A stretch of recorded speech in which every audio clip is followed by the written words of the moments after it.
نحمده ونصلي ونسلم على رسوله الكريم اما بعد فاعوذ باللہ من الشیطان الرجیم بسم اللہ الرحمن الرحیم قال النبی صلی اللہ تعالی علیہ وسلم حق المسلم علی المسلم ست قیل ما ہن یا رسول اللہ صلی اللہ علیہ وسلم قال اذا لقیتہ فسلم علیہ واذا دعاک فاجبہ واذا استنصحک فانصح له واذا عطس فحمد اللہ فشمته واذا مرض فعوده وَإِذَا مَاتَ فَاتَّبِعْهُ صدق رسول اللہ صلی اللہ تعالی علیہ وسلم الصلاۃ والسلام علیک یا رسول اللہ الصلاۃ والسلام علیک یا حبیب اللہ الصلاۃ والسلام علیک یا نبی اللہ الصلاۃ والسلام علیک یا نور اللہ وعلی آلک واصحابک یا حبیب اللہ صلی اللہ تعالی علیہ وسلم۔ میرے پیارے آقا صلی اللہ تعالی علیہ وسلم کے پیارے دیوانوں، گزشتہ ہفتہ واری سنی اجتماع میں مرکز اسماعیل حبیب مسجد پر ایک مسلمان کے دوسرے مسلمان پر کتنے حق ہیں اس کے حوالے سے گفتگو کا آغاز کیا گیا تھا۔ جو حدیث مبارکہ وہاں تلاوت کی گئی تھی اسی حدیث مبارکہ کی تلاوت کا شرف اس وقت میں نے حاصل کیا، جس کا ترجمہ سماعت فرمائیں۔ آقا کریم صلی اللہ علیہ وسلم ارشاد فرماتے ہیں، ایک مسلمان کے دوسرے مسلمان پر 6 حق ہیں۔ پوچھا گیا یا رسول اللہ صلی اللہ علیہ وسلم وہ کون کون سے حق ہیں؟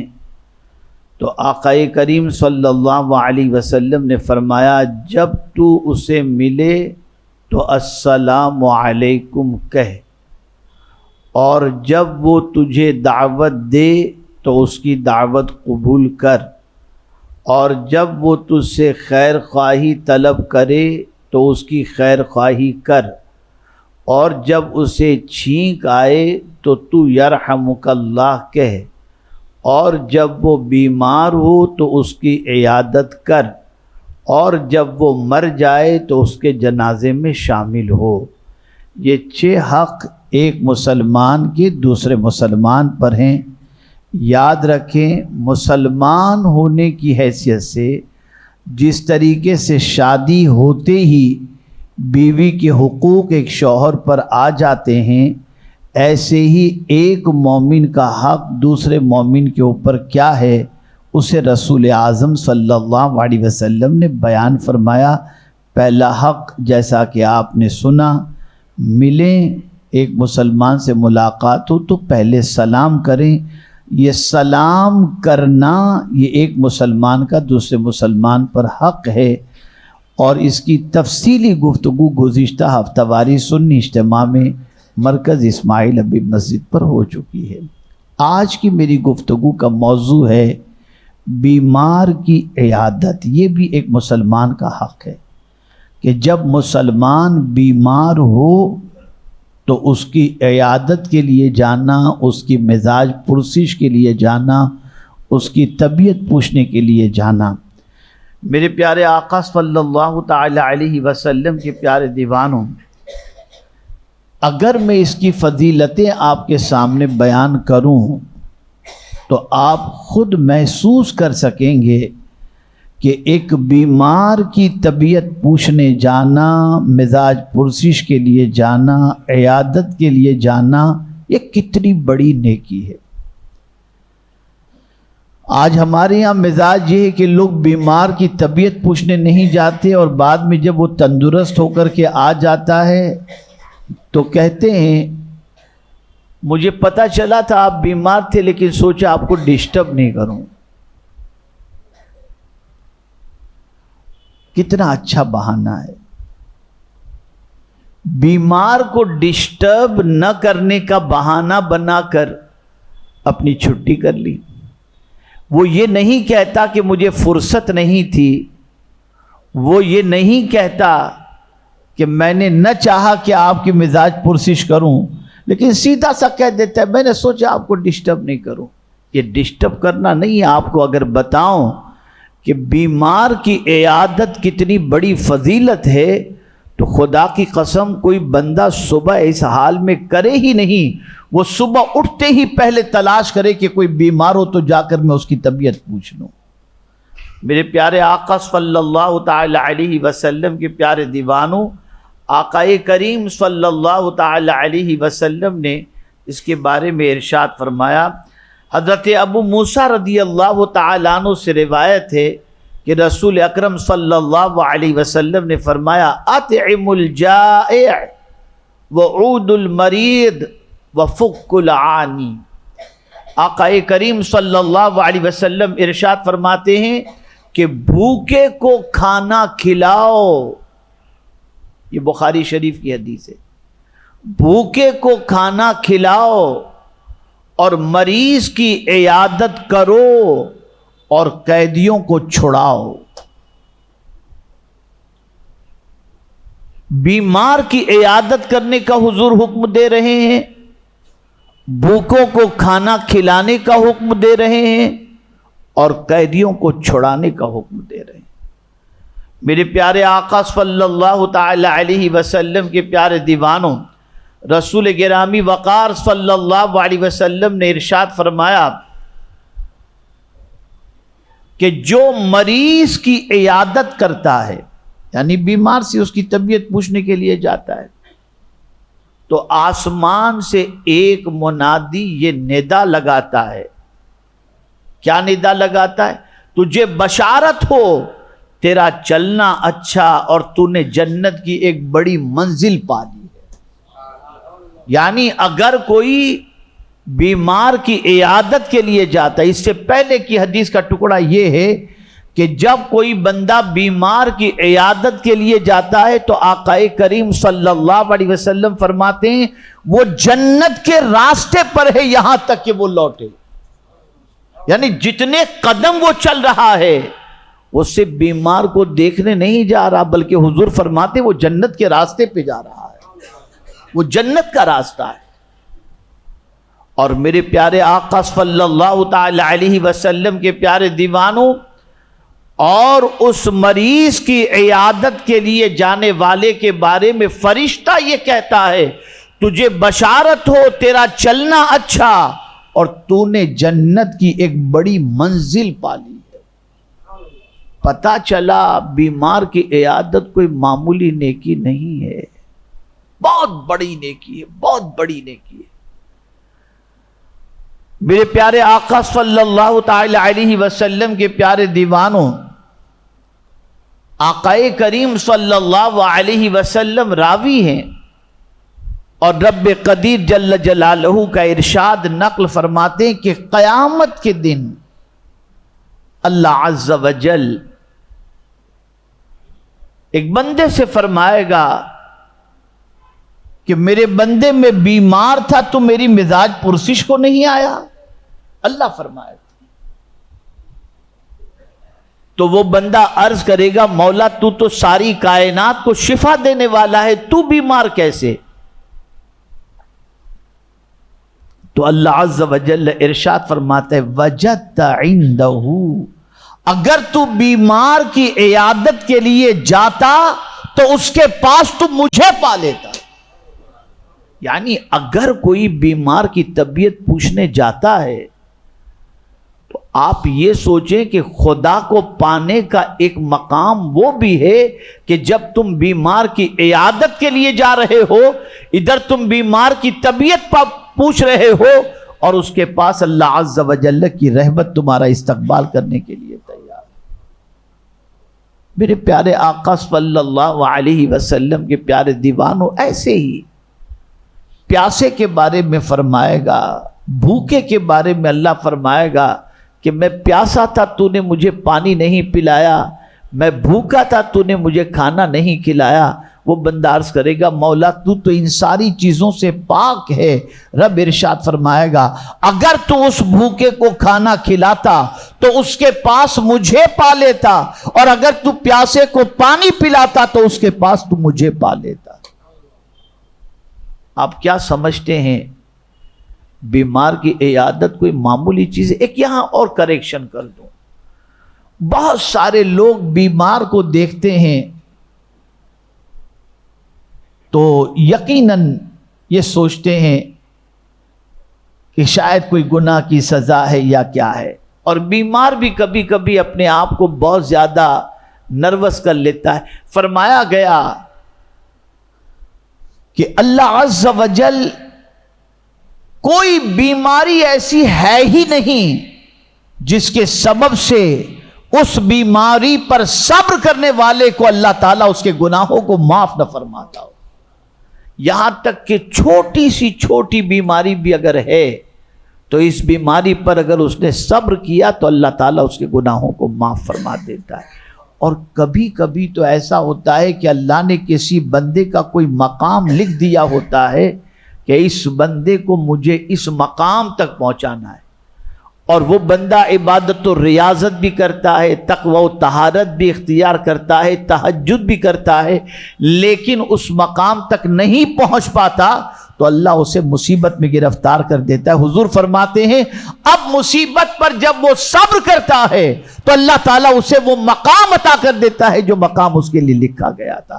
تو جس مقام تک بندہ عبادت کے ذریعے نہیں پہنچ سکتا، اللہ تعالیٰ اس مقام تک مصیبتوں کے ذریعے اسے پہنچا دیتا ہے۔ آپ مجھے بتائیے امام حسین رضی اللہ تعالیٰ عنہ نے اتنا اونچا جو مقام پایا، اور آج ہر مسلمان کے سینے میں ان کی عظمتوں کا چراغ جل رہا ہے، کیا اس کی وجہ یہ نہیں کہ جتنی مصیبتیں امام حسین نے برداشت کی ہیں اور ان کے خانوادے نے، کسی نبی کی اولاد نے اتنی مصیبتیں برداشت نہیں کی۔ تو مصیبتیں اللہ عز و جل اگر کسی کو دیتا ہے تو ان مصیبتوں سے اللہ تعالیٰ اس کے گناہوں کو معاف کرتا ہے یا اس کے درجے کو بلند فرماتا ہے۔ میرے پیارے آقا صلی اللہ تعالی علیہ وسلم کے پیارے دیوانوں، حضور صلی اللہ علیہ وسلم خود بیمار کی عیادت کے لیے تشریف لے جاتے، اور کس طرح عیادت کرتے۔ آقا کریم صلی اللہ علیہ وسلم سے متعلق ام المؤمنین حضرت عائشہ صدیقہ رضی اللہ تعالی عنہ فرماتی ہیں کہ جب مردوں میں سے کوئی بیمار ہوتا تو رسول اعظم صلی اللہ علیہ وسلم اس کی طبیعت پوچھنے تشریف لے جاتے، اور سرکار صلی اللہ تعالی علیہ وسلم اس پر 3 مرتبہ یہ پڑھ کر اس کے بدن پر ہاتھ پھیرا کرتے۔ کیا پڑھا کرتے؟ آقا کریم صلی اللہ تعالی علیہ وسلم پڑھا کرتے اذھب الباس رب الناس ان یشفیک۔ بعض روایتوں میں آیا ہے اگر کسی مریض پر یہ 7 مرتبہ پڑھ کر اگر دم کر دیا جائے تو موت کے علاوہ ہر بیماری سے اللہ اسے شفا عطا فرما دے گا۔ یہ طاقت اس کی۔ کیا اس کا مطلب ہوتا ہے؟ اذھب الباس، اے اللہ اس کی تکلیف کو دور فرما، رب الناس، سارے انسانوں کے پالنے والے، ان یشفیک، اسے شفا عطا فرما دو۔ اور یہاں یاد رکھیں شفا دوا نہیں دیتی، شفا ڈاکٹر نہیں دیتا، شفا اللہ دیتا ہے، شفا اللہ دیتا ہے۔ اگر دوا میں شفا ہوتی تو دوائی کا سائیڈ ایفیکٹ کیوں ہوتا؟ بہت سارے لوگ تو دوائی کھا کھا کے مر گئے۔ دوائی کھا کھا کے مر گئے. شفا دوا میں نہیں ہے اور نہ شفا ڈاکٹر میں ہے، شفا اللہ کے دست قدرت میں ہے. وہ جسے چاہے شفا عطا فرما دے. کبھی کبھی تو معمولی سی چیز کے ذریعے اللہ شفا عطا کر دیتا ہے، اور کبھی ہزارہ بڑے طبیب کے ذریعے بھی علاج کروایا جائے انسان شفا نہیں پا پاتا. اسی طریقے سے آقا کریم صلی اللہ تعالی علیہ وسلم جب کسی مریض کی عیادت کے لیے جاتے، اس کی پیشانی پر ہاتھ رکھتے اور فرماتے لا بأس طہور انشاء اللہ تعالی، گھبرانے کی کوئی بات نہیں، یہ پاک کرنے والی چیز ہے، اللہ نے چاہا تو تمہیں پاک کر دے گی، یعنی گناہوں سے تمہیں پاک کر دے گی. اسی کے ساتھ آقا کریم صلی اللہ علیہ وسلم نے ارشاد فرمایا کہ جو شخص وضو کرے اور وضو کر کے کسی بیمار کی عیادت کے لیے نکلے، وہ جنت کے راستے میں ہے، وہ جنت کے راستے میں. اور اسی کے ساتھ فرمایا گیا جب بیمار کی عیادت کے لیے جاؤ تو زیادہ دیر نہ بیٹھو، طبیعت پوچھے اور اچھی بات کہو، دعائیں دو، آپ فکر نہ کریں، بہت جلدی آپ شفا حاصل کر لیں گے. اور اللہ نے آپ کی قسمت پہ امید ہے کہ انشاءاللہ لمبی عمر لکھا ہوگا. آپ کے کہنے سے اس کی عمر بڑھے گی نہیں، یہ بھی نہ سوچیں. آپ کے کہنے سے اس کی عمر بڑھے گی نہیں، لیکن اتنا ضرور ہے کہ آپ کے جملے سے اس کو تسلی ضرور ہو جائے گی، سکون ضرور ملے گا. مریض کے پاس جاؤ تو کوئی مایوسی کی بات مت کرو، ارے کون سے ڈاکٹر کو تم نے پکڑ لیا ہے، یہ تو ڈبو ہے، اس کے علاج کی وجہ سے تو اتنے مر گئے، یہ ہوا، ارے میں نے فلاں ڈاکٹر سے، یہ ساری باتیں مریض کے سامنے نہ کرو. اگر کوئی مریض کا طبیب اچھا نہیں تو مریض سے کہے تم فکر نہ کرو، ٹھیک ہو جاؤ گے، لیکن باہر ان کے رشتہ داروں کو مشورہ دے سکتے ہو، اس کے سامنے بات مت کرو. اور اس کے سامنے جتنی بھی بات کرو حوصلے کی بات کرو، اس کے سامنے جتنی بھی بات کرو اچھی بات کرو.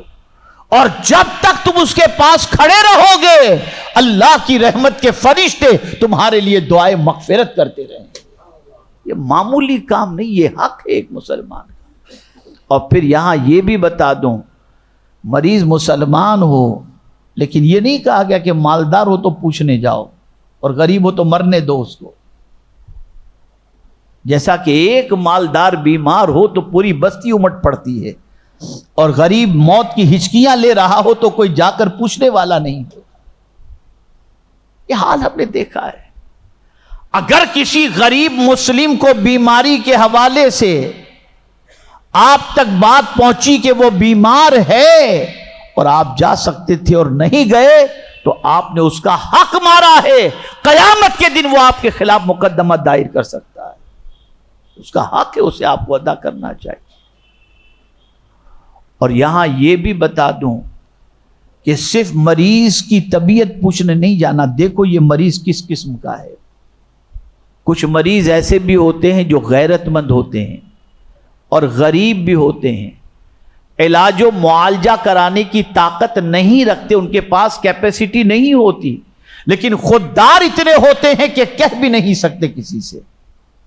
آپ کو جب معلوم ہو کہ اس کی پوزیشن اس طریقے کی ہے تو آپ یہ نہیں کہ یہ مانگے گا تو دوں گا. ہمارے یہاں سسٹم کیا ہے، انتظار کرتے ہیں کہ مانگے تو ہم اس کو دیں. یہ انتظار کرنا یہ اچھی چیز نہیں ہے.